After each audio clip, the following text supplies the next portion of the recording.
All right, 3, 2, 1. Wait. So before we do the intro to the show, this show is brought to you by a few things. First, KRT, Karate Tips and Tricks with Sensei Darren Stringer and Wesley Jensen out of Europe. If you're a Kyokushin karate practitioner, love striking martial arts, whether boxing, taekwondo, Muay Thai, kickboxing, KRT Tips and Tricks brings everybody together. The other sponsor I'd like to say, well, not sponsor, but give a shout out to this is if you're an up-and-coming fighter, you want to have good management represent you, Moments Management is the company. Nima Safapur and his team represent what quality and care is, teaching fighters how to manage their money with the fighting window they have and put it into proper investments and educate them on what pro fighting is. Moments Management on Instagram. And without further ado, this is the Drew Experience, the show that's 80% combat sports and 20% everything else. I'm joined by such a big guest today. This guy is, wow, he's on a level of elite. He has been in the game for over 40 years, seeing history with Ali, being also managing Joe Frazier, being his friend. He became one of the biggest names. You know what? I'm just gonna say it. I got Burt Watson on the show. What's up, Burt? Let's do this. Time to go to work, baby. We rolling! Yeah! Let's do this, man. What's up? How are you feeling today? Oh, baby. Boom. I'm good, baby. I am good now. Yeah, so obviously, it's a huge name. I also want to first thank Nima for helping recommend you. If you listen to our last interview, he's like, you have to get Burt on. Spoke so well about you. So, anytime Nima recommends someone, I'm going to take his word for it because the man knows combat sports like you. Well, it's a good thing. It's a good thing to be recognized, and it's an even better thing to have people talk about you and say good things about you. It's always good to hear that, baby. Always. And I am always pumped and ready to roll. Always. Yeah, you just did an amazing interview with Rampage Jackson. I also watched a bit of your one with Chael. The Rampage one was great. We're going to get into that. But the first question is, I want to know, let's have people know, Burt, how were you introduced to combat sports? The majority of my life, Drew, the majority of my life have been chance meetings, and what ifs. And, I had a chance meeting with Smoking Joe Frazier and met him, and one thing led to another, and it developed into a friendship and eventually becoming his manager. And I had a chance meeting with the guy that was doing shows with Mike Tyson and other guys in Vegas, and I did shows for him, and he did Oscar De La Hoya, and chance meeting to get to do Costa Zoo and Zab Judah. Did a chance meeting with this guy, had a chance meeting in another meeting, and during the meeting somebody said, oh, you know what? I got this guy who's getting ready to start this organization, and he needs somebody. And you know what, Burt? You're here. I think you'd be the guy to talk to him. So I said, okay, you know what? Set up some kind of a meeting. I couldn't do it that day because I had a weigh-in. So I said, set up some kind of a meeting. We'll meet and we'll go from there. And that guy, again, a chance meeting, that guy he introduced me to was Dana White. Wow. And that was my first introduction, which was in 1999. Mm-hmm. I won't give you a month because I don't exactly remember, but it was, I would say probably September, October. And the following year, as the year progressed on into the year, Dana White got in touch with me and said, hey, man, I'm going to be doing this show. And looks like I'm going to be kicking it off the first of the year.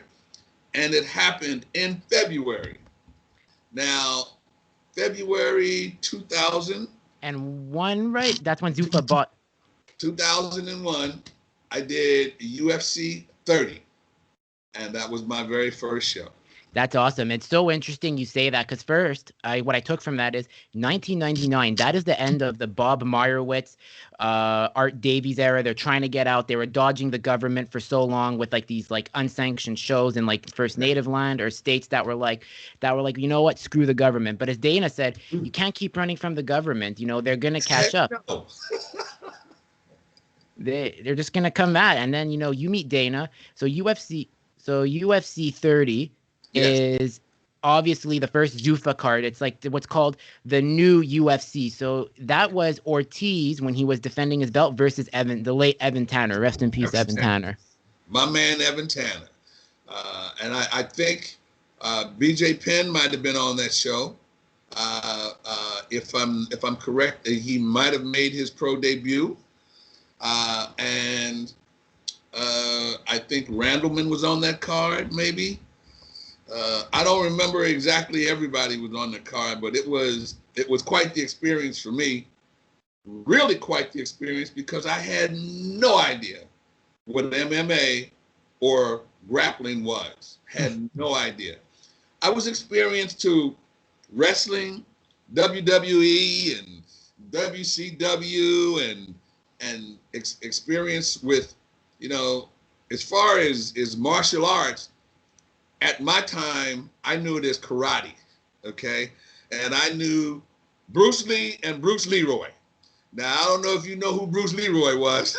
No. Okay? And I'm not talking about Alice Caceres, okay? About a movie that was done back in the day with Bruce Leroy, and that was my awareness of what martial arts was. But knowing who Bruce Lee was, I had a definite respect for it, because he was awesome, doing 1- and 2-hand push-ups and knocking people down, and things like that. It was awesome. So that was my introduction, and that's what I knew. So I had to kind of put that into perspective, but then without any lessons, without any teachers, I was just asked to do what you do best. But I had already kind of established myself and established what I did in boxing, because I had worked starting in boxing with Joe Frazier. And Joe, at the time when I started working with him and eventually became his manager, he also had, I'd say maybe 6 or 7 family members, close family members, 2 sons, 2 nephews, 1 cousin, and eventually a daughter, okay, all fighting. And everyone knew of Marvis Frazier and Joe Jr. and Tyrone Frazier, who fought Virgil Hill. But the thing then was to create a situation for these guys to fight. And it wasn't a very hard thing to do, because to create a situation off a brand or off a name was pretty easy when you had Smoking Joe Frazier. Okay, when you had that name or that brand, it was pretty easy to do. So we did it, and we created, talked to venues and did fights and talked to networks and got dates and basically got a lot of them because of the fact that he was who he was. But that was the start and the development of Burt Watson as a coordinator, putting things together and doing the shows and coordinating and putting the shows together. And I did that. And I did that on a regional level. And because it was Joe Frazier, we started expanding out a little bit. And I got to work with Lou Duva at Main Events. I don't know if you're familiar with who that is. He's the godfather. Don King, Cedric Kushner, Lou DiBella. Then I started going on to working with the networks. I started doing shows on HBO and Showtime and USA Today. They started doing Tuesday night fights. So you had fights Tuesday night, Friday night, and Saturday night. So I was developing and honing my craft. I was becoming a coordinator, and I was learning. And it was all trial by error, baby. There was no game plan. There was no book. There was no teacher. There was no guidance. It was Joe Frazier saying, hey, baby, we got to fight and we got to get it done. Boom.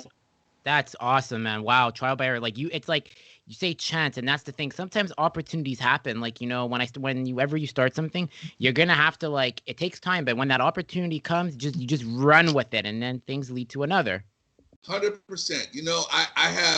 I have a book of Burt-isms, okay? which I kind of live my life by. And one of them is that you get a 1 in 1. You get one chance and one chance to F it up, baby. You don't know exactly when that one chance is going to come, but that's all you're going to get is a 1 in 1. So whichever it is, you need to treat it and act like you know you got it. Exactly. Oh, totally. I also want to now to just take it back to another question here, because you said that you've worked with the guys such as the Bellas, the Don Kings, and also, so when you were coming up, obviously, I want to ask you. You've obviously seen Marvin Hagler, probably. Yes. Were you there? Were you there for the Hearns and Hagler fight, the war, as it was called? I was not there at that fight. Mm-hmm. But I worked the fight the week before, and I have worked with Tommy Hearns a fight and Marvin Hagler a fight. But I was not there at that fight. During my career, the only fighter that I can legitimately sit here and think and say that I didn't work with from 1981 to 2008. Now that's a long time, baby, and a lot of fighters. Okay, the only fighter I never really worked with was Lennox Lewis, but everybody else: Evander Holyfield, Mike Tyson, Oscar De La Hoya, Bernard Hopkins, Roy Jones, Roberto Duran, Sugar Ray Leonard, Tito Trinidad. Should I go on or should I stop, baby? Too much. But I have something funny to tell you. My mom.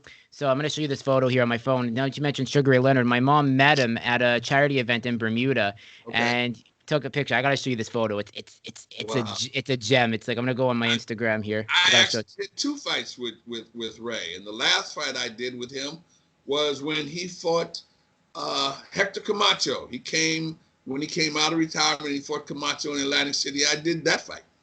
That's crazy. For that fight. Here it is. Can you see it? That's my mom, Marlene. Yes. That's her with Sugar. And Ray. Yeah. Wow. Ray's my man. It's my man. I worked with him and his son. Yeah, he did really good for himself. What's his son doing now? I think his son is doing his own thing, right? Yes. Even back then, his son was kind of doing entrepreneurial. Ray had other businesses outside of boxing, mm-hmm. and he had involved his son in some of them. And he was working, he was working then. You say, I said to you about chance meetings. I've also been very blessed in my career to have worked in boxing and MMA and worked with fathers and sons and fathers and daughters. And that's, I worked with Joe Frazier and Joe Frazier's son and Joe Frazier's daughter. Worked with Muhammad Ali and Muhammad Ali's daughter. And I also did the fight between Muhammad Ali and Joe Frazier's daughter, which was billed as Ali Frazier 4, worked mm-hmm. with Sugar Ray Leonard and his son. And I also had the pleasure of working with Randy Couture and then his son, when his son came to the UFC. So I've always been very fortunate in those chance meetings and working with fathers and sons and fathers and daughters and family. Oh, I'm getting mushy here now. And family members. I also have the distinction of probably being the only person that worked with both Smith brothers and both Miller brothers in MMA. And the Miller brothers was Cole Miller and Micah Miller, and then Dan Miller and Jim Miller. So I've had some really blessed times and chance meetings and working with people. And now I'm just running my mouth, but you push that button, baby. That's what I do, but that's why I want to I want people to understand how important you are for combat sports history, because it's like just to have someone like you on is such a big honor for me. And as mentioned, it's a team effort, as you said, when we first interacted, like I had such a holy shit moment. By the way, you can kind of cuss on the show, by the way, you're allowed. So don't worry, be you, baby, as you say. So when Burt, so like here's what happened. Nima was like, yeah, it's like you got to get Burt on. So here's like, so I looked up Burt Watson. So then when you added me back, I was like showing my friends. I was like, holy shit! I'm like, Burt Watson just followed me back. I'm like, what is going on here? And then my friends were like, oh, this is big, man. That means like like he sees something. Maybe he saw an interview and he's like, but no, I was like, it was really it was a big deal. Like I was so like humbled that day when you followed me back.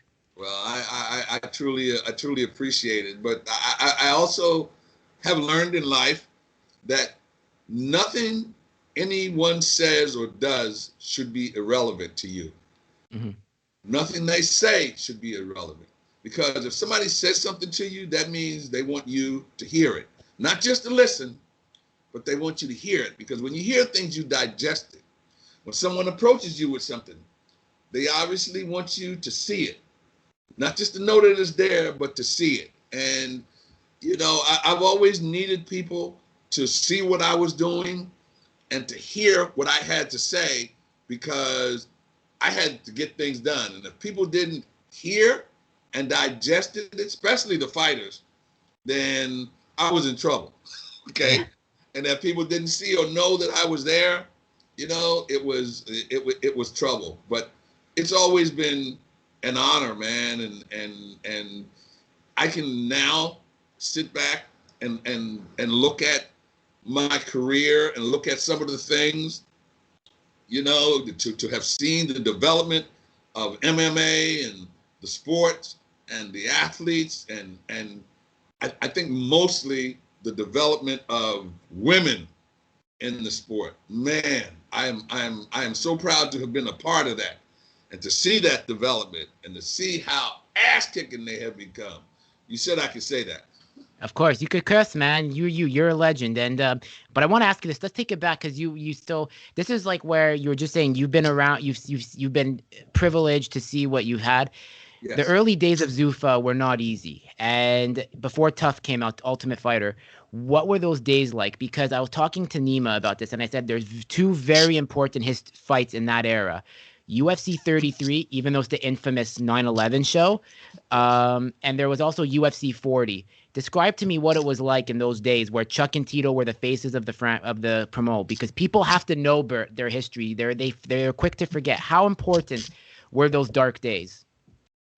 It was something special, because the toughest thing was getting the acceptance of the sports into the general public, getting accepted by the various athletic commissions, and we started in Atlantic City. So New Jersey was the first commission that accepted, but at the time, honestly, New Jersey was the only one.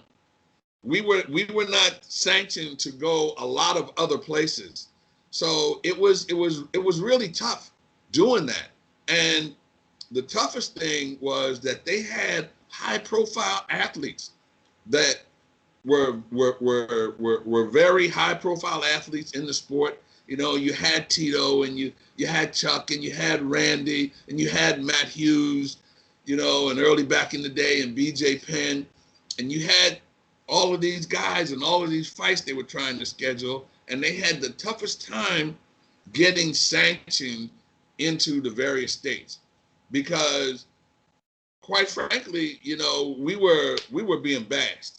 People were bashing the sport, and, political figures had crazy names for it, called it cockfighting, and that it was inhumane, and, it was crazy, and it was tough. It was tough. So we had a very small window that we could work in, but at the same time, we had a sport that was, it had legs like you couldn't, not just little cockroach legs like centipedes, okay? But none of those tentacles could grow. But then as we started to develop a little more, then we moved on and we started to get sanctioned in other states. It went on from, there were 4 major cities that needed to sanction MMA and to sanction the UFC, and it would then probably open the doors to others. And that was New York, that was Chicago, Las Vegas, and Pennsylvania. Those, New Jersey. Those were the states that if those states accepted and sanctioned, then we probably had light wasn't green, because it turned green and turned yellow again in some states real quick, you know. But it was a bit trying, because we still, regardless of what they thought or what the acceptance level was, we still had to put on a show. And I can tell you, man, from the very first show on, those guys fought. Those guys fought and fought their asses off. Trust me. It's very true. I remember too when UFC 40 happened, Tito versus Shamrock, the first one. That was such an important fight. Yes, 205, the first New York card was important too, but that 40 fight was so important because maybe you remember, but I remember when Bruce Buffer said, man, he's like, we were on like the brink, and that was the card that like said like if they didn't get over 100,000 buys, it's over. And then when it happened, when he saw the numbers that they were coming in, okay, 100,000 buys at the time, 2002, it's probably now like 500,000 buys with inflation. I'm not an expert, so, but it was like, and Burt, and I'll never forget it. It still gives me chills when I read that quote, "We made it." And he's like, "We fucking made it." I went over to Big John and I whispered to his ear before, "We made it." And then there was a bit of a stagnation. The first interim title, you remember that 2003, where Tito's holding out and Chuck was supposed to get him. So what was that like too? That's because that's another important event. Like, what do you remember about that 2003 event where Chuck and Tito are supposed to happen, and Dana White comes out and says, "We're making the first interim title because Tito is holding out." Well, I don't know the specifics of it, but at the time I didn't understand it, because I knew that Dana had a relationship with both Tito and Chuck prior to the formation of Zuffa and the UFC. I think he promoted or co-managed or something, but he had a relationship with them. So I always thought that since he had that outside relationship, the relationships were going to be good. But when it came time to negotiate for that fight, I don't know the exact numbers or what it was, but money wasn't right. And when you started, negotiating and hassling for money, and they don't make that right, then other things come up. Then the location came up, that the location wasn't right, and they wanted to move another fight and have another have it in California, and it kind of opened the door for a lot of things to start coming into play. That's understandable. And then you have, but where do you think, in terms of like what Chuck's contributions are to mixed martial arts, do you feel like the reason because the sport exploded was because of him and Randy, also Randy Couture because of Tough? Like, where do those two rank for you in terms of blowing up the sport? I think if it were not for the fact that Randy Couture, Chuck Liddell, and I'll throw Tito in there. Those 3 guys at the time were the head, the middle, and the tail. And I'm not gonna say which one was which, because one of them will get mad. But they were the goal that ran the engine, and the consistency that they gave to Zuffa and the UFC. The fact that even though there were differences and different ideas and thought patterns with wages and at times some guys were trying to organize to put together fighters unions and things like that. Randy, Chuck, and Tito still performed, man, at a high level. And if it were not for the fact that those guys stayed along for the program and the fact that they were as big as stars as they were, there might have been some problems. But the fact that they committed themselves, and then it started to get a little tough because I think the first one I saw that really started having a little riffraff with Dana was Tito. That one turned into a real cat fight. With Tito and the T-shirt. I know you probably remember the T-shirt he wore. Dana is my bitch. Yeah, to the Machida fight at the weigh-in, and that was probably the biggest shock that I think I had, because we were in the back, and I check everything, and most guys. When I say I check everything, you check to see, number one, that the scales were right. Number two, that the stage was right, that there was a towel there, that the guys were lined up. They were lined up right, and that everybody had shorts on. Because sometimes some guys forgot they didn't have shorts on and would get ready to go up and to drop their pants and had nothing on. That was very possible. So I checked all of those things. And I actually... Tito came in late because he knew that I was going to check things and that I was checking things, but he knew what he had to do, what he was going to do. So he came in and he had on a T-shirt, a hoodie. He had on a hoodie. He had a towel around his neck, and he had some kind of something on his arms. And in my head, I said, now, I know he was going to make weight. And I know he didn't have a problem making weight. And usually when a guy comes to a weigh-in all wrapped up in things like that, and you know, and I know because I follow their weight trail. I followed them from the time when they got in. The first thing I did was put him on the scale. So I knew how much he weighed, and I would follow during the course of the week what they were doing to cut weight. So for him to come totally bundled up like that was not strange, but it was strange because I knew he was on weight. Tito never had a problem with weight. No, he was one of the best weight cutters. Yes, never had a problem. So he gets up on the stage, and I'm still thinking, why has he got on all this junk? But by the time it was time to go on stage, that was out of my head. My thing was positioning the guys, bringing the guys up, making sure that everybody was on their spot, on their mark. And he came up, and we were standing side by side. And he stepped ahead of me a little bit, and I just backed up and stepped away because he had to take off his clothes. And he took off his clothes, took off his bottom. And when he took that top off, the crowd went nuts.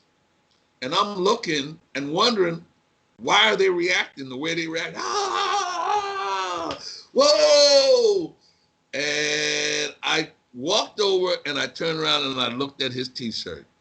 Well, if I could have ever melted in my life, that was one time.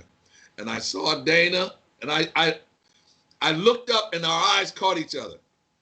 And Dana walked over and he didn't walk over and stand in front of him, but he walked over far enough to see it. Tito got on the scale with his shirt. I said, oh. But you know what? That was the first and the last time somebody got me on stage. That I didn't check everybody. I from that point on, it was a check to everybody.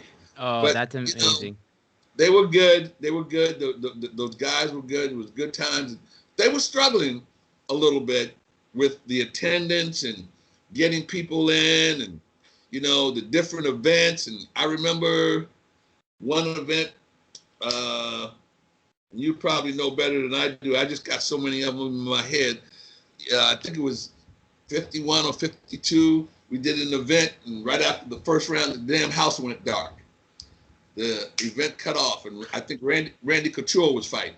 I think that was UFC 33, actually, the 9/11 show. Yeah, because I remember that. That's the one, right? But everyone went, and I was like, holy. But I didn't know what it was. I just know that I saw Dana and Lorenzo walking to the back, and their faces were beet red. So I knew something was wrong. And that's what it was. Whatever was in the transmission came up and the show went dark. Oh my God. And it was, that's, oh man.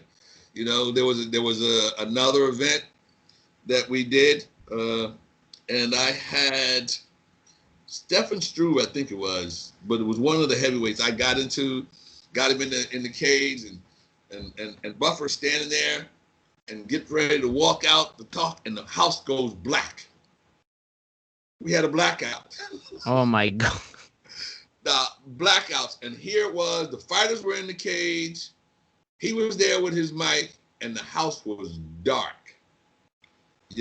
And nobody panicked, and I could hear Dana, and it was that dark, because there were some walkouts where the house got dark, for this big burst out of the walkout music or whatever. So when it got dark in there, it got dark. Well, it got dark and it didn't come back on. And I was holy shit. So we had to take the fighters one at a time back because it was that dark. I didn't know where we were going or how to get back there. So we took them, got them back in, and finally got them back in the dressing room. And I think it was, the lights were off for maybe about 35 minutes, at least, but they did come back on, and it's, so, we had our times, and, at times things was like, they get a little bit up the hill and then they crumble back down, get a little up the hill, then they crumble back down.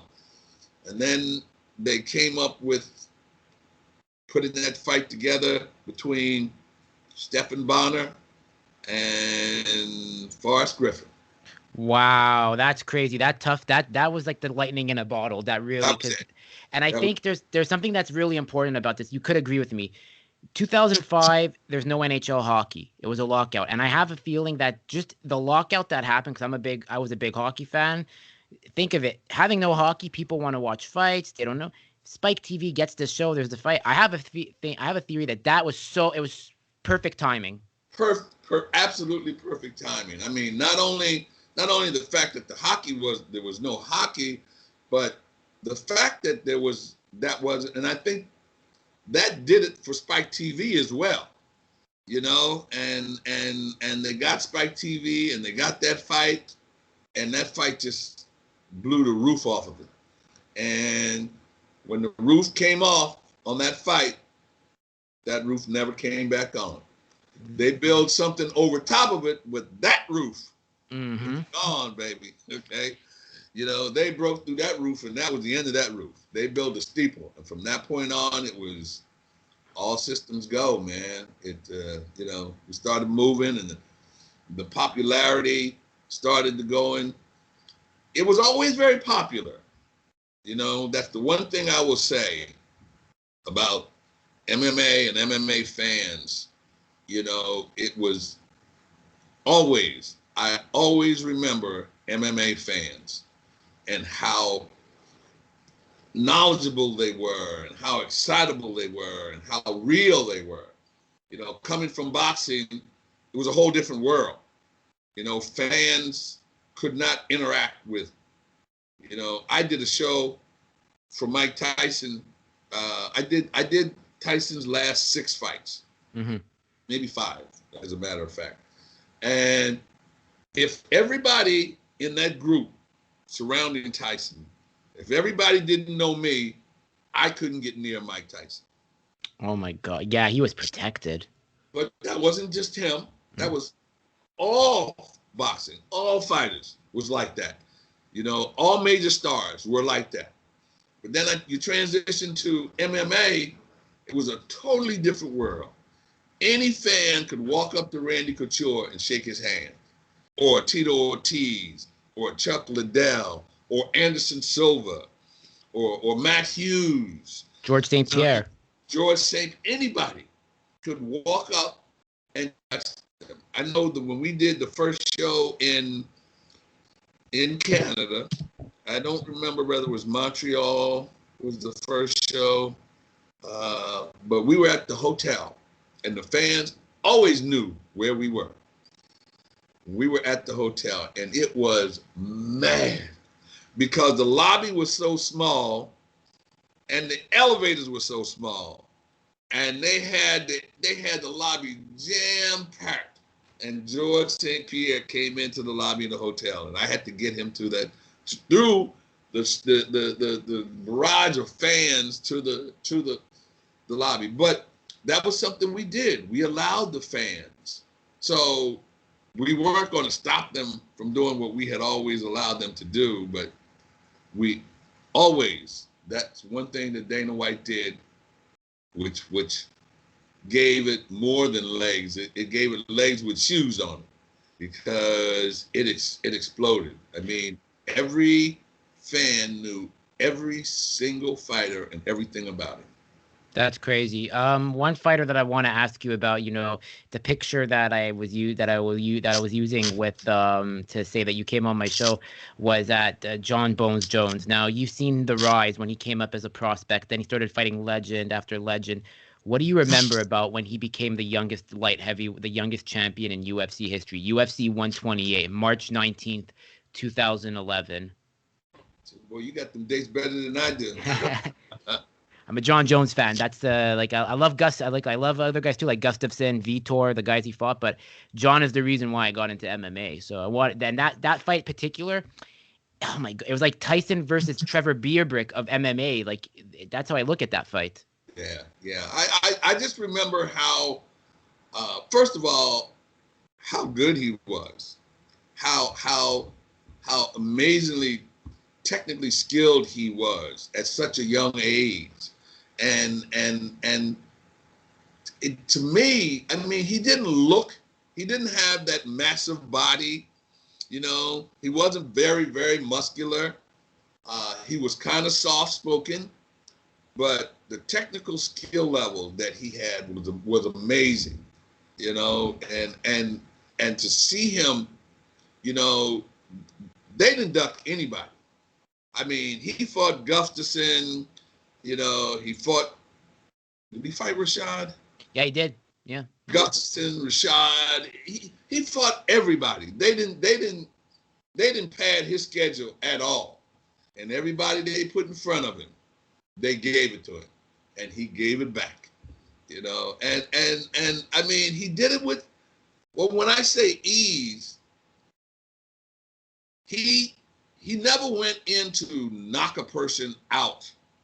It was always, to me, it was always like he was in there rehearsing certain moves, rehearsing certain techniques, certain style, and he came up with that sliding back elbow, that was something I think he created as he went along, and he did a lot of that, and I noticed that, and he was very, very good at that, and he was committed.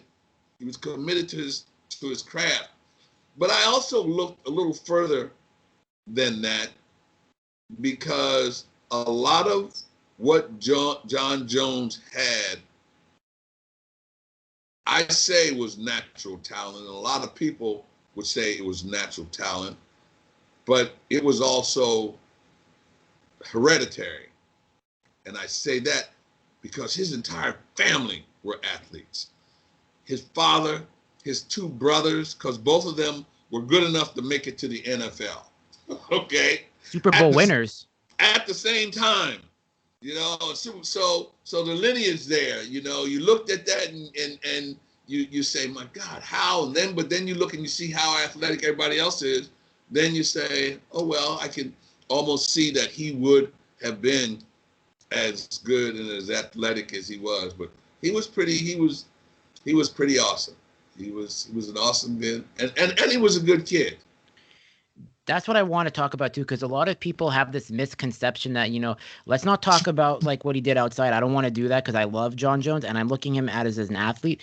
He's not perfect. No one's perfect. And I think he is a very complicated, he's a misunderstood individual, I find. And I think what he's doing now with like his community work is beautiful, the CARE project. So I want to give a shout out to that. And Way to go, baby. Yeah. What was it? I've always appreciated John Jones for the person that he is. Mm-hmm. But I also know, because having been and worked in this industry, in the sports industry, and with athletes and the level of athletes that I work with, they're always on stage. Mm-hmm. They're always on stage, whether they're in arena or outside of the arena. And everything is magnified, and justifiably because they're stars.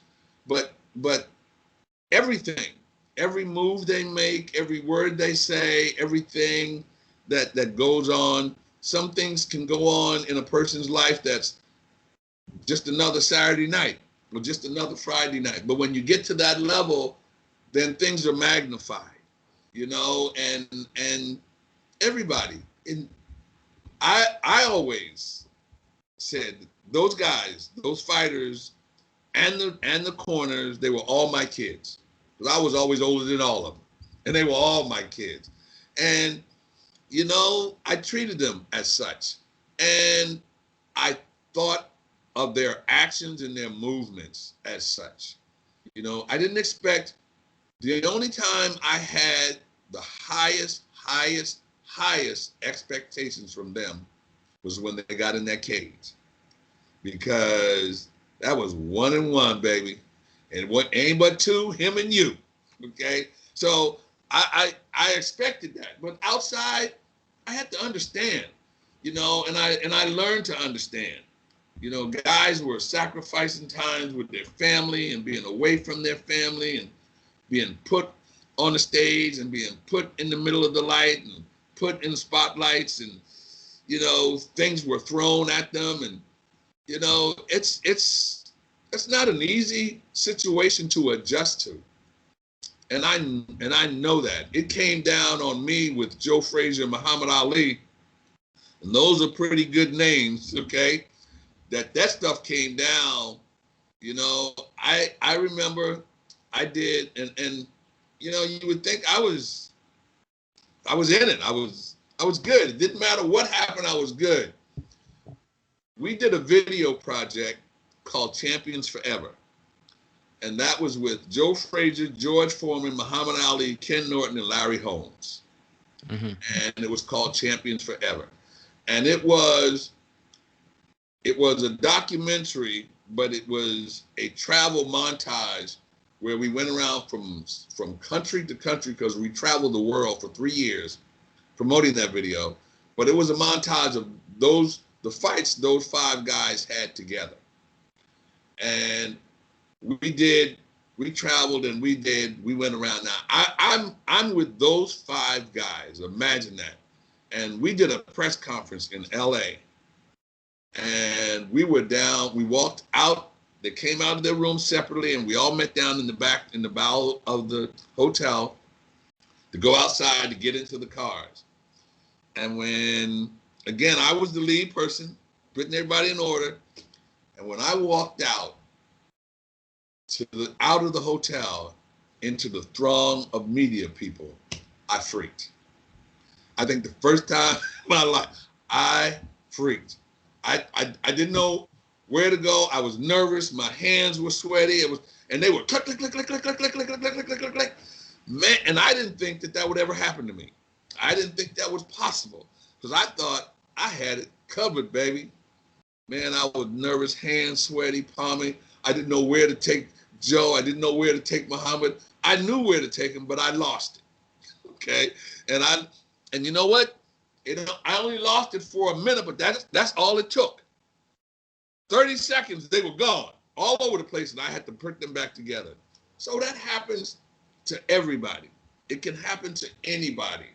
So the expectations from those guys you know, because they're always in the spotlight and always being scrutinized. You know, I learned to give on that end of it. Exactly. No, I really true. Like I remember when John, like as I said, I don't want to look at bad. Like for example, like and like this is like just how much of a fan I am. Like of a fanboy. It's gonna make you laugh. So Dominic Reyes, the guy he last fought, like made a very derogatory remark about when John got pulled over in April during the first wave of the pandemic. Right. I went at Dominic Reyes like on it, and it was immature of me, but I felt like because I've battled depression and mental illness and some addiction, and John was very open with that. So I feel like that's my guy, man. That's my brother. I got to defend him. So I went after Dominic Reyes, and I said, for somebody who thinks that they beat John Jones in a fight, and then you're going after him, taking a shot at him, shame on you. You are the definition of, you are an embarrassment of a fighter, and you remind me of like the jock that everybody hates. You remind me of Uncle Rico and Napoleon Dynamite back in '82 or back in February 2020. I fought John. A little pissed, huh? Yeah, I got mad, man. I don't like. I like. Look, when someone's at their lowest, you don't take shots at them, and and that's when and it was a bit low of me too to do that to Reyes, because but Reyes he got his karma. He lost to Blachowicz, and I just don't like. That's one fighter that I genuinely do not like. I do not like him. I do not like the way he carries himself. I do not like the way he fights. I think and I think what, like, look, I wish him the best, but I just don't like him. That's one fighter I do not particularly like, Burt. And like, I'm not afraid to say it. It's but obviously way I look at it, you said, you've been around, you've seen the fights. They just gave him all these legends. I really think, like, if you're a mixed martial arts fan, no matter whether he won or lost, like in this fight, Gustafsson, I think Gustafsson and John Jones helped raise the bar for MMA. That first fight they both won that night. I don't care if, like, it's not about who retained the belt. They both won for the sport that night. Now, was that in Sweden? Toronto. Yeah, I mean, that fight was unbelievable, and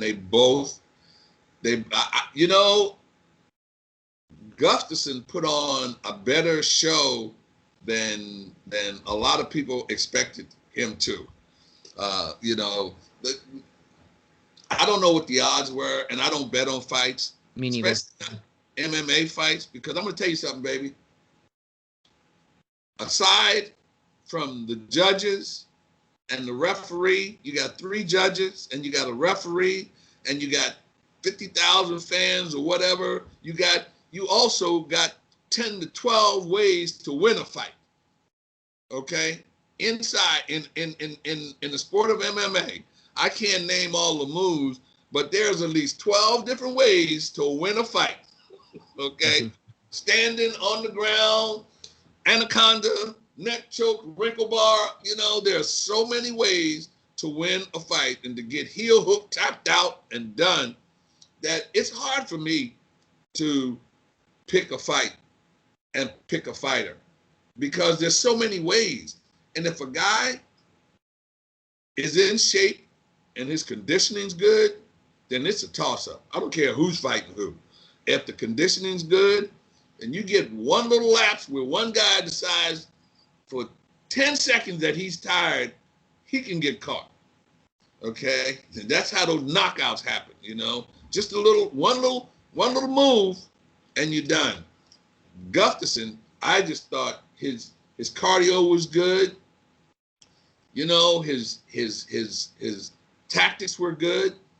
And I say this all the time to nauseam sometimes. One thing that you always got to put into the equation, son, sometimes when the lights go on, some people's lights go out. Now, your lights can get dim, but they're not supposed to go out. Some fighters turn them lights on and they stay on. Mm-hmm.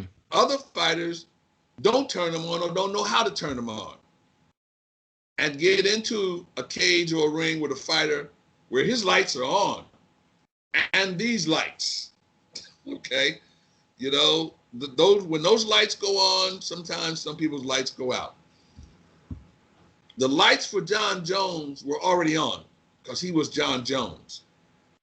the lights for Gustafson were not on. Does that make sense to you? In a sense, yeah. You know, John Jones was John Jones, so those lights were bright. Those lights were on. Gustafson had to brighten his lights because he was fighting John Jones and he was in there. But you know what? To me, his lights came on, click.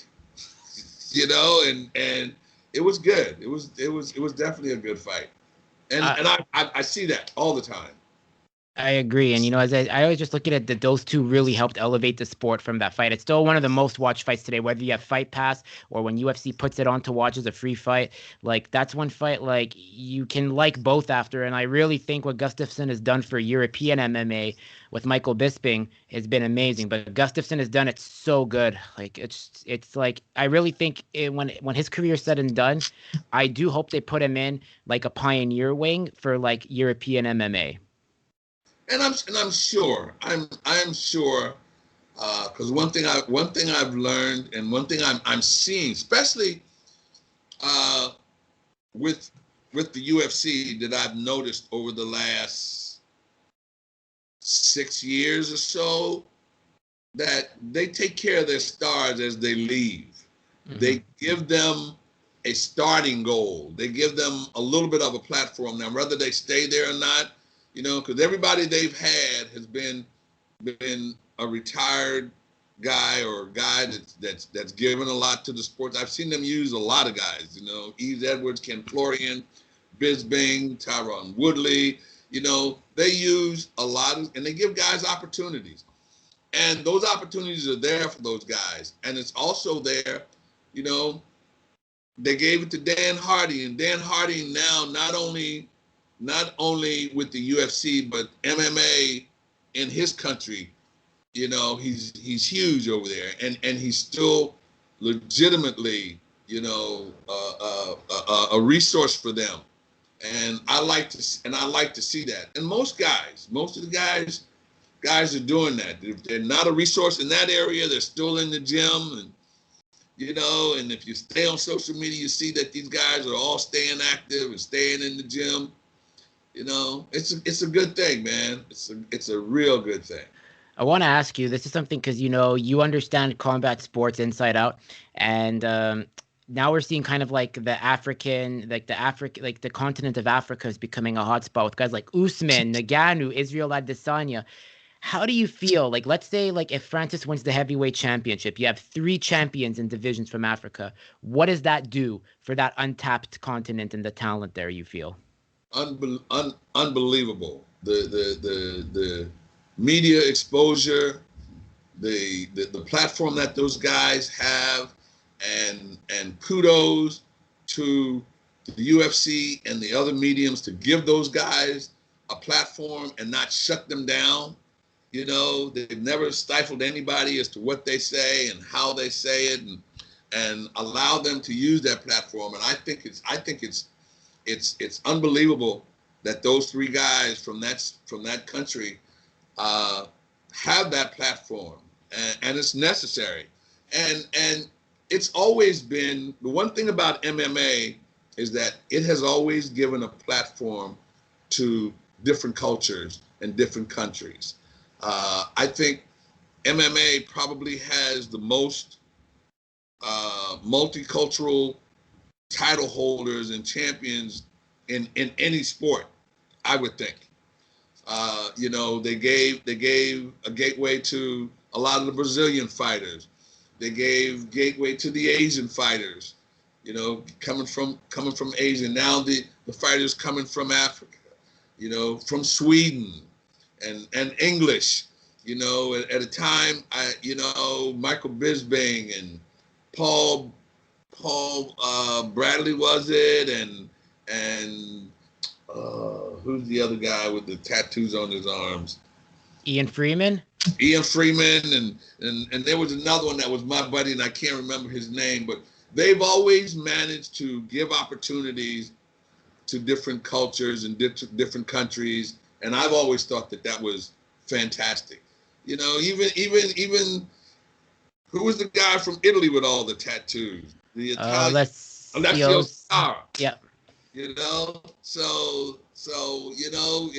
it's always I've always admired that and appreciated how they do that. But these young three right now, and they got a stranglehold on it. Okay, they got a real stranglehold on it. I agree, and it's beautiful to see. So, taking it away from MMA now, you're a fighter yourself, and you're a champion at life, because you battled prostate cancer. Yes, So I want to like say congratulations on being fighting it successfully and using your platform, and that's what I want to talk about because it is Cancer Awareness Month. So I want you to tell me how did you find out you had it, and what are the signs people can look for if they feel like there's something wrong that need to get checked out. And thank you so much for bringing that up, and especially during Cancer Awareness Month. And it was, I told you I had a lot of those at two moments, and what if moments. And I was home when I had time, because I worked with athletes. I always made sure that you take care of your body and your mind, and it'll take care of you. I always made sure I did that, and always made sure I got checked. And I had some time at home, and I went to the doctor to get my regular checkup, and I was good. I went back 6 months later for a checkup, and I wasn't feeling bad, but I wanted a thorough checkup. That's with the CT scan and all those. And because I knew my doctor and the way I traveled, he did that, and he gave me the checkup. And I came back 3 weeks later, and he said to me, you got three choices: radiation, chemo, or surgery. And I said, for what? And he told me I had prostate cancer. And no pain, no symptoms, just that checkup. I went to get a checkup and found out that I had it. And it's important for guys, for young men, even though from the ages of 45 to 55, especially African American men, you need to get checked, you need to get tested, you need to stay aware. Awareness is the key. When you're aware, you get tested and you pass it on to everyone. And when you get to be 40 years old or so, go to the doctor and get checked, get tested. And, I went through it. It wasn't painful. I went through radiation, and I went through 55 treatments of radiation. And you do it 5 days a week, every day, 10-minute radiation treatment, and it was good. And I am now a year and a half cancer-free. But I've taken the platform. I work with Zero, the End of Prostate Cancer, which is an organization that I work with to bring awareness. I spoke at a couple of their last virtual run walks, just to kind of get the word out and to let them know, give them my story. And I'm a proponent of it, man. You gotta get tested. I agree 1000%. And that just doesn't go for prostate. That goes for any form of cancer, because whether it's brain, prostate, you're doing such a good job. So I really want to commend you for that, Burt. Like, to use, like, not only like you're doing this like to help change lives. And that's more important, because when it's all said and done, regardless of the fighting, of all like the things you've seen, but this platform for cancer awareness, as a father yourself, what do you want your legacy to be with what you're doing now for cancer awareness? I just want people to hear me and not just listen, to hear what I say and know that I'm expressing something that I didn't read in a book. And initially, when I first started, when I first found out, I didn't know how to accept it, but I know I had to accept it. And I didn't know what to do, but I learned immediately that one in every six, especially in African American men, are detected with prostate cancer. Mm-hmm. Then I found out not only was it that the number that high, but also that it's hereditary. So I immediately had to tell my son, And my son is 40 years old. So I went right to him to have him tested. So awareness, conscientious, spreading the word, and making sure that you get tested, and passing the word to everyone. And us working in the sport that we're working in, a sport with all men, it's any type of cancer. Because once you go to get tested, get tested for all of it. Just go to the doctor. It's like, especially with athletes, they have to go and get tested for certain things in order to perform anyway. You got to go to get blood work. You got to go get your eye tested. You got to go get tested, baby. That's awesome. I really agree with that 1,000%. Do not take the chance. Like anyone that listens to this episode, if you have a loved one that's not feeling right, they say, oh, I have some kind of weird pain, get tested. Just go. Thank yourself later, because health is wealth. It's better to have a clean bill of health than to go through what you went through, or like what my dad went through when he battled brain and liver cancer. Like it's the worst thing ever. Like I would never ever ever wish this on anyone, even if they did me the most wrong in life.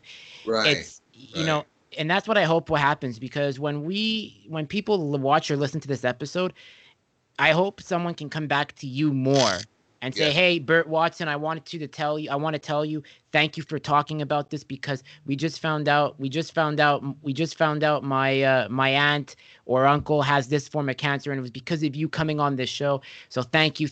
What can we do? And then that creates awareness, because you're doing a good thing. So if I can do that, and we can kind of and we can do that, my job's done, man. That means more to me than anything. And more than anything, I'll just say that the most people that it affects are the people that you love. Mm-hmm. And keep that on your mind and keep that on your heart. Those are the people that become affected by the fact that you might not have gone to get tested and you found out a little too late. So think about that and go get tested, baby. Exactly. Changing it to a positive note, since leaving the UFC in 2015, you've been keeping busy. I see you're an entrepreneur at heart with your Burt Watson Promotions. So what have you been, how have you parlayed that skill set into other ventures? What have you been doing lately? Well, it was pretty, my entire life, I've always consulted and coordinated shows for promoters at a regional level, at a mid-level, and at a very high level in boxing, MMA. And not only that, but I've done 2 Billboard Awards, which a lot of people don't know. I did the Latin Billboards in 2008, coordinated the event, did that by myself. So I've always done that. And when I left the UFC and I got out on my own, I was not going to get out of the sport. I said, I'm going to stay in the sport. So I decided I was going to stay in the sport. But I said, you know what? I've done this for the last 40 years between boxing and MMA, and I've done it for everybody else but me. So if I'm going to continue to do it, I'm going to use my name. And that's, that's how that came about. I just continued what I was doing. So I started to coordinate, to do shows. I did my very first show, June 12th in 2019 in Fort Lauderdale. I did it at the Hard Rock Hotel in Fort Lauderdale, which was an awesome show. It was my very first show. And I think I was like about 300 people in from selling out. I had like 2,700 people. The arena, they had to cull down to like 3,000 people. I had like 2,700 people in there. It was awesome, man. It was my very first show. From that very first show, I got 4 dates to follow up. Now, listen to the dates that I got. Now, this was June 12th, 2019. I got March of 2020. I got June of 2020, September of 2020, and February of 2021. COVID-19 took all of them away. Ah, God, that's damn COVID. I hope this. All 4 of them. You know, I was supposed to do something March 13th. COVID hit March 11th. Mm-hmm.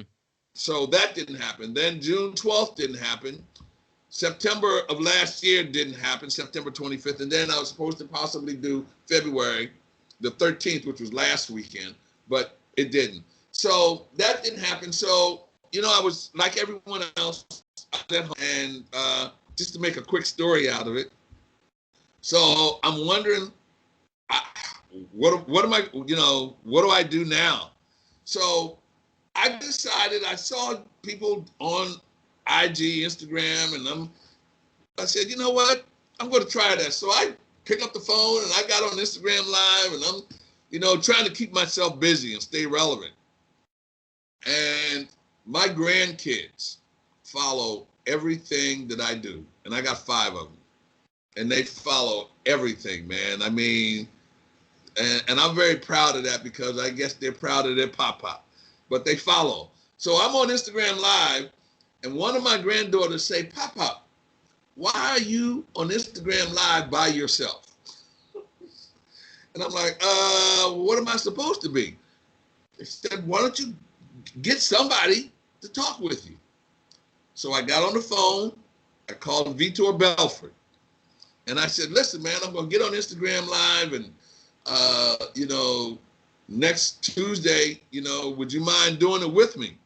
He said, man, I'd be honored to do that. Are you kidding me? To be legend to legend. Click.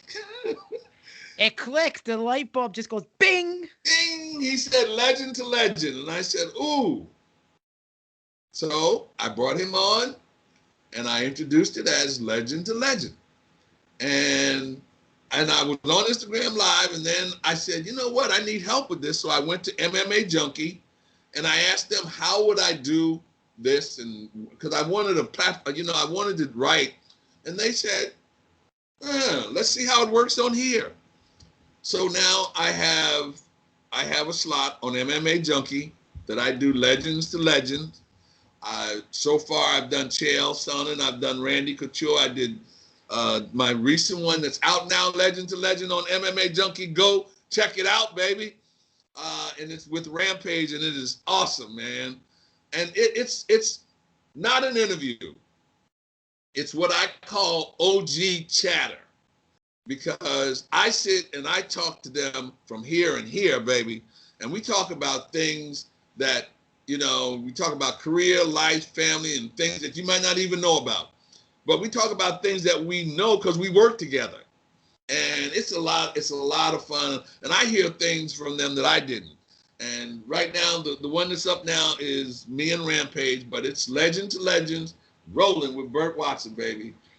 That's amazing. You really are like, and I love what you said. Like, it's about to have OG chatter. That's like what we're doing right now, you and I. Yes, sir. And that's what I did with Nima, because when I had Nima on, Nima was the first manager I had, and he asked me, he's like, "What are we gonna do?" And I said, "We're gonna have a conversation. It's gonna be like, you know, just like we're old buddies talking." And that's what. And I'm so thankful that he gave me my first shot, because you're going to get so many no's in this game. And, you know, Nima gave me my shot, and that's why I'm appreciative. And that's why I'm very loyal to him in terms of mentioning moments management, because he's a reputable manager, but he cares about the people he talks to. And that's what I love.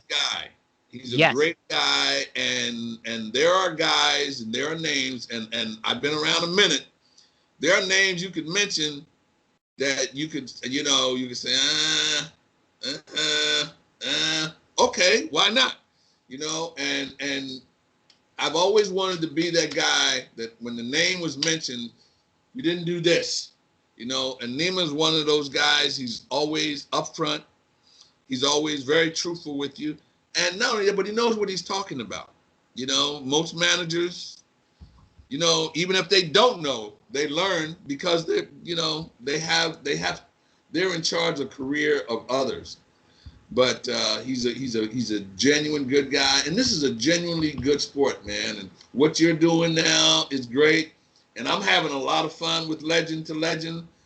It's new for me, but you know, it's not strange because it's everything that I know, and it's I get to talk about and talk to people and talk about things, and I've got plans in my head where I'm going with it because I've seen the development of the sport, and guys who are legends, and ladies who are legends.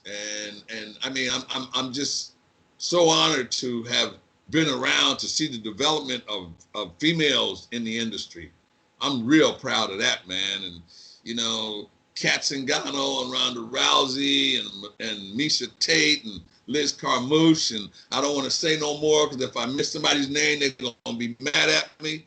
But the development of that, you know, there's a lot out there for us, baby, to grab onto and to have a good conversation about. Exactly. Yeah, like I really feel like, you know, you and me just became good friends, obviously, because Nima too, because after that, like Nima, as mentioned, he's such a good guy. Like after we were speaking off the record, more on that to come, like when the time's right, as you know, I was telling you. And that's why like I want to really help him build moments management, because what I took from him in our conversation when I said, how do you help a fighter invest their money safely and, you know, live below their means?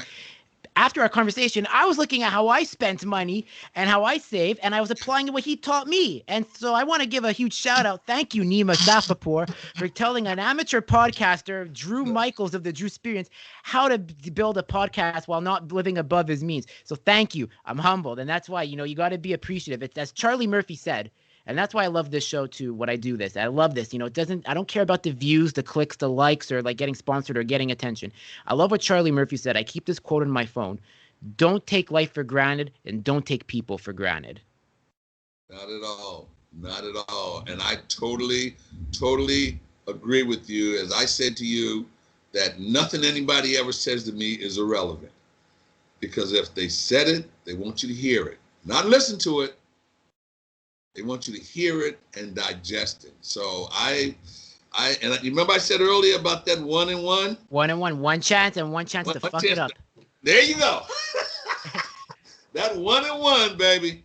That is it in life, man. But you know, there are so many opportunities now and so many opportunities for these young men, and I sit back and I watch. I keep up with MMA because of Legends to Legends and interviews such as what I'm doing with you guys. Now I keep up so that I know, but I also keep up because there are guys that I started with are still fighting. There are guys that I brought into that I actually started with who were rookies, and you know, that are still fighting and still valid in the sport. You know, I think Diego Sanchez is getting ready to get a fight. Clay Guida just won a fight. You know, Michael Johnson is still fighting, and you know, I think I had Diego Lima as a rookie, but I had all of them as rookies. Okay, I think the only one that I didn't get as a rookie, I think was 2 that I didn't get as rookies, was Mark Coleman and Randy Couture. Okay, you know, everybody, Phil Baroni, you know, got him as a rookie. You know, it's and I'm gonna go a little to the other side, and because I also worked with cutmen. You know, and when I coordinated events, I made sure that we had cutmen, and I got the cutmen, and I got Stitch, who was the first guy, and Stitch was not a rookie. Stitch is, man, you talk about a knowledgeable person and a knowledgeable cutman, but got him and Don House and I brought in the first female cut woman, Swayze Valentine, who is still very active, and she was the first. She was the first that did it and brought it in, and you know, there was a little controversy that women were not going to be in this sport. But I'm gonna tell you, man, they kicked the door down. Okay, they kicked the door down and they killed it, from in the cage to cut women to doctors to judges. You know, I haven't seen a female referee yet, but yes, I have. I forgot her name, but tall young lady with a long ponytail. She was a ref, right? You Yeah, know I think so. what I'm talking about? So Maybe did Invicta, maybe from what I understand, because Shannon Knapp has done such a good job of helping elevate women's martial art, mixed martial arts. yes, and Shannon was. I remember when Zuffa they bought WEC and Strike Forces. Shannon was with one of those organizations when we initially started. But Zuffa bought. I mean, they were buying people to shut them down to roll, because when they bought Pride, they first bought Pride, and I thought that, and I'm thinking, oh man, we're gonna get to go to Japan, and we're gonna do fights in Japan, and they bought Pride in the contracts. They brought Rampage's contract was one of them that was there, and there was a couple of other guys that were over there that they brought the contracts with, but they brought Pride and shut it down. didn't do much with it, but we got to go to Japan and China anyway, which was awesome. That's crazy. What's a typical day in the life of, like, for you outside of combat sports? Like, what's other than, because I know you're still involved and that's what you do, but what else? What's a typical day like for Burt Watson outside of fighting? Believe it or not, I'm a homebody.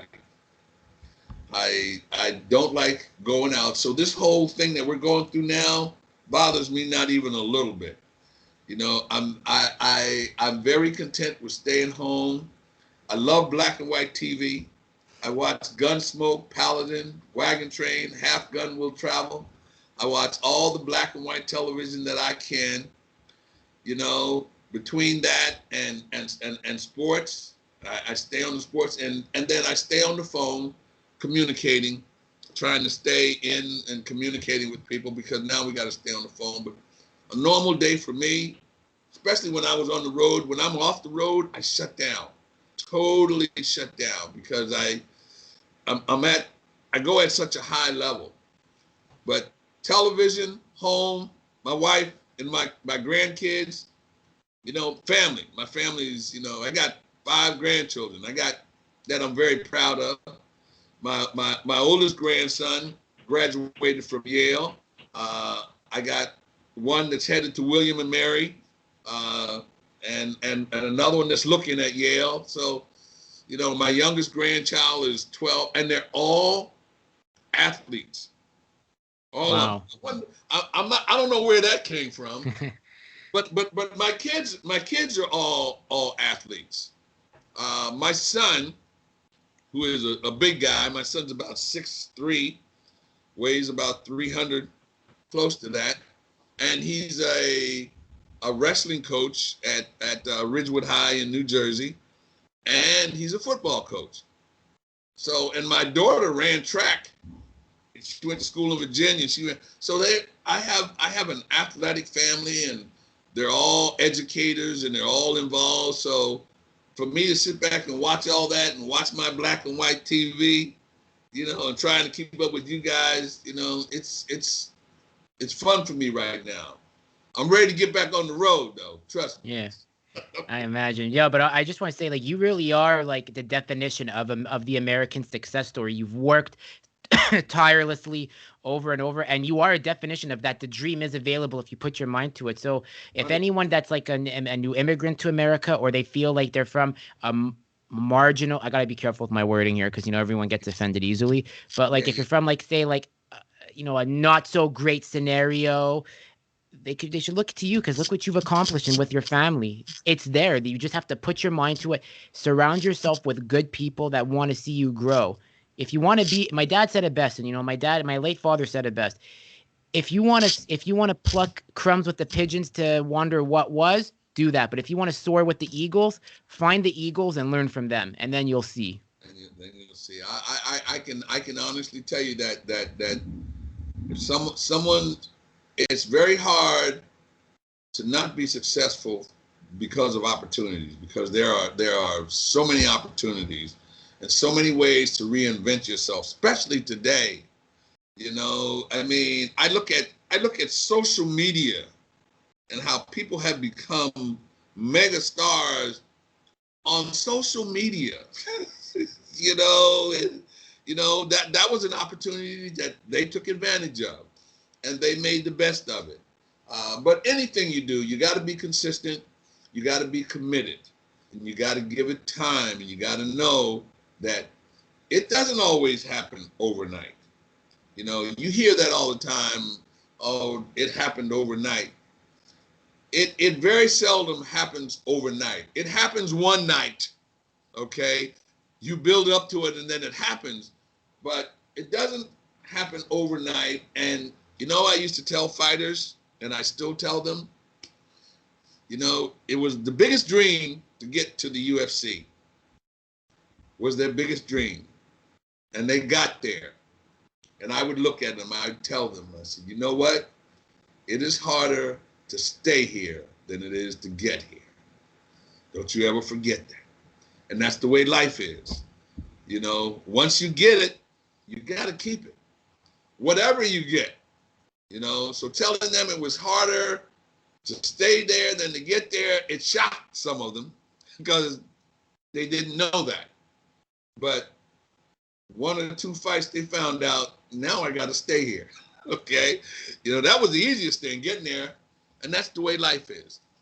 Once you get it, then you have to keep it. You got to cultivate it. You got to work it. You got to work at it. You got to keep it going because you got that 1-1, and then you're done. Exactly.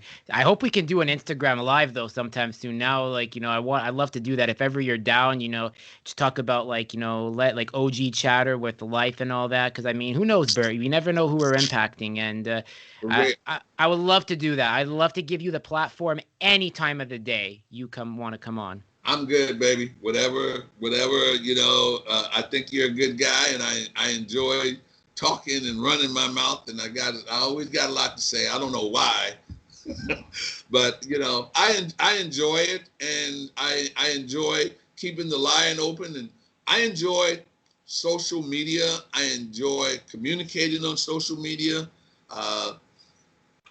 It's that age is kind of cruel because you can get it thrown back at you, but you know what? If you don't want to swim, don't jump in the water. Okay, stay out of it. If you can't cook, stay out of the kitchen. But I love social media, and I get in it. I'm on Instagram, Twitter, Facebook, everything. I'm under Burt Watson. Just put in Burt Watson, and you'll see my face or a T-shirt somewhere will pop up. But I love communicating, and when you communicate with me, I'll communicate back with you. That's the way it is. Exactly. Now let's bring it back to kind of combat sports as a fan. Now, let's look at it as fans here. What is one MMA fight you are excited to see in 2021, and maybe one boxing fight? Well, I'm boxing. I'm still a Canelo and a Triple G fan, and I'm also a Danny Garcia. I want to see him and maybe Lomachenko.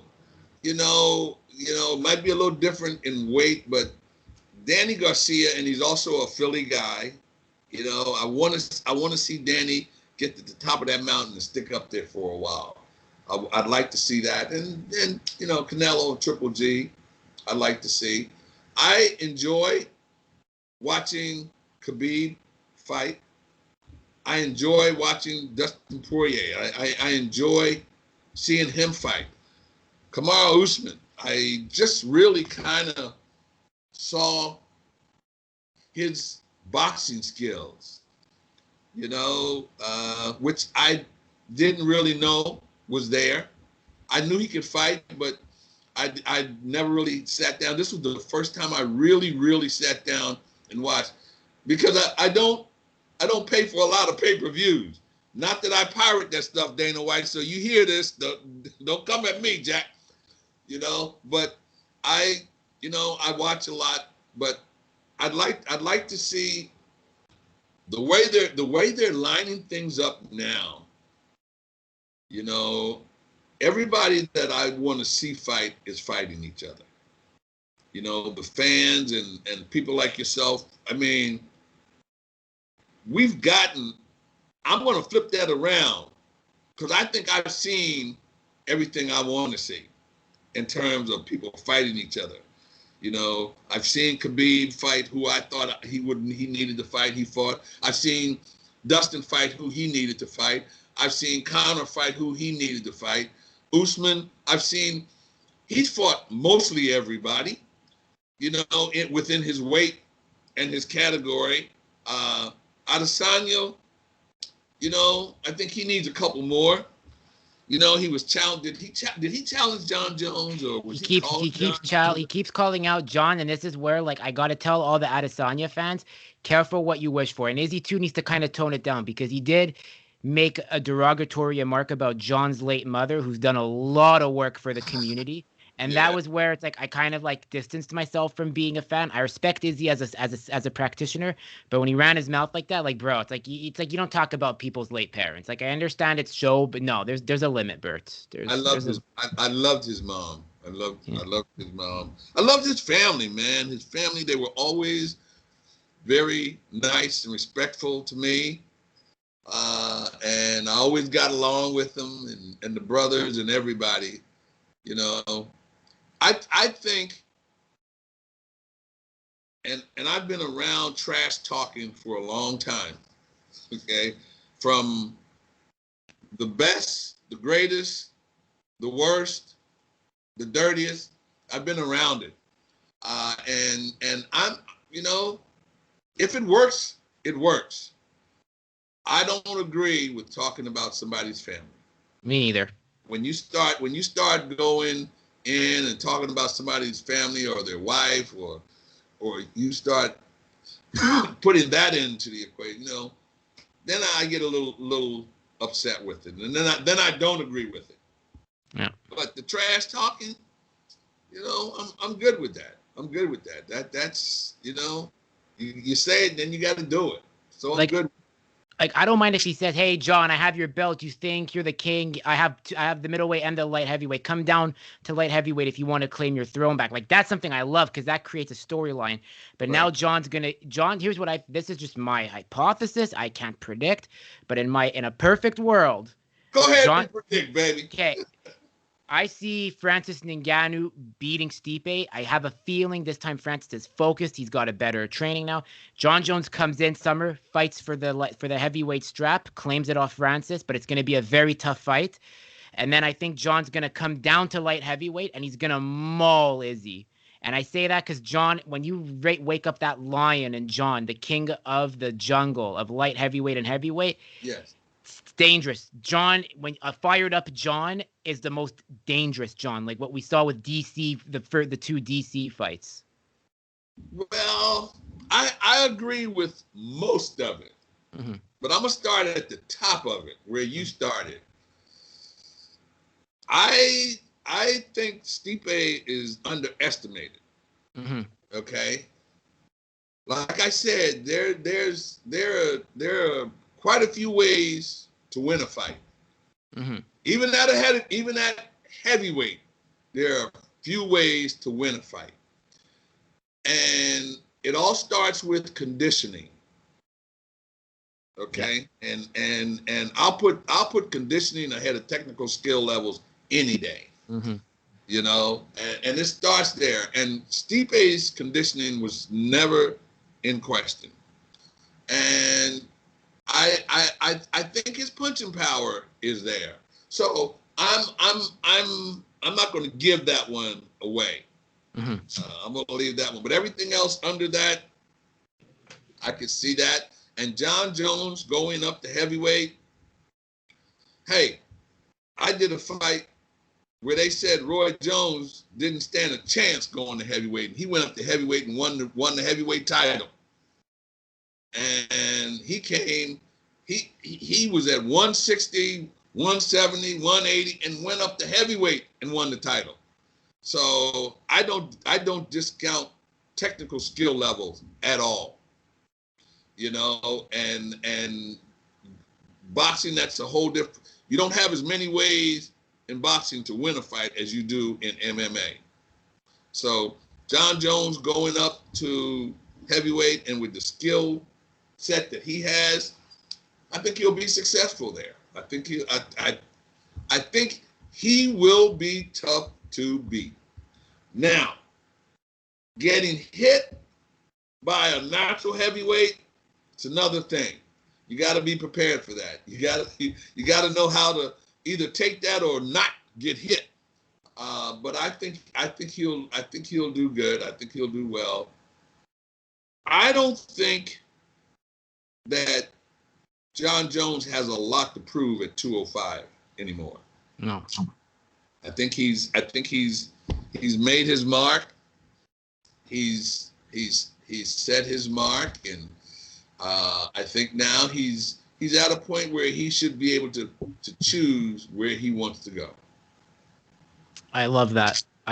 That's what I think is beautiful. And we're gonna have to, and that's where I think we should conclude it, because that's gonna leave everyone thinking, oh well, what do they mean by that? So where can people connect with you, Burt? I know you said it, but give all your platforms, and you're gonna have to message me some of them, because I want to make sure I put them in the episode info, because we're gonna make sure that this episode not about martial arts, but about cancer awareness blows up. 100%. Listen, man, I'm all over social media, and it's very easy. Any social media you go on, you go into Burt Watson for real, Instagram, Twitter, Facebook. I'm there, baby. And you reach out to me, I'll reach back out to you. And don't forget Legends to Legends on MMA Junkie. It's up now, live. Just go up there and scroll down and find Legends to Legends. Rampage, Quentin Rampage Jackson, man. It is off the hook. Check it out, baby.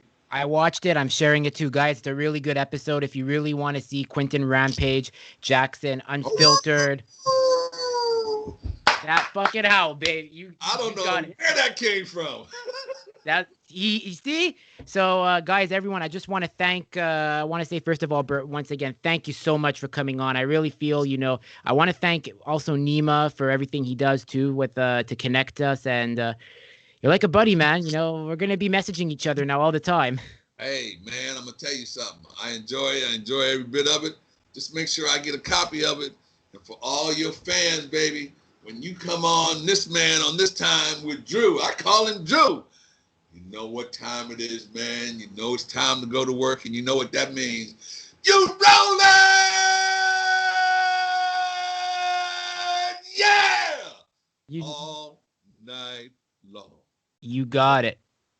And the show will be on Spotify, iTunes, YouTube. And if you want to connect with me, Drew Nomad7 and The Drewsperience on Instagram, everybody.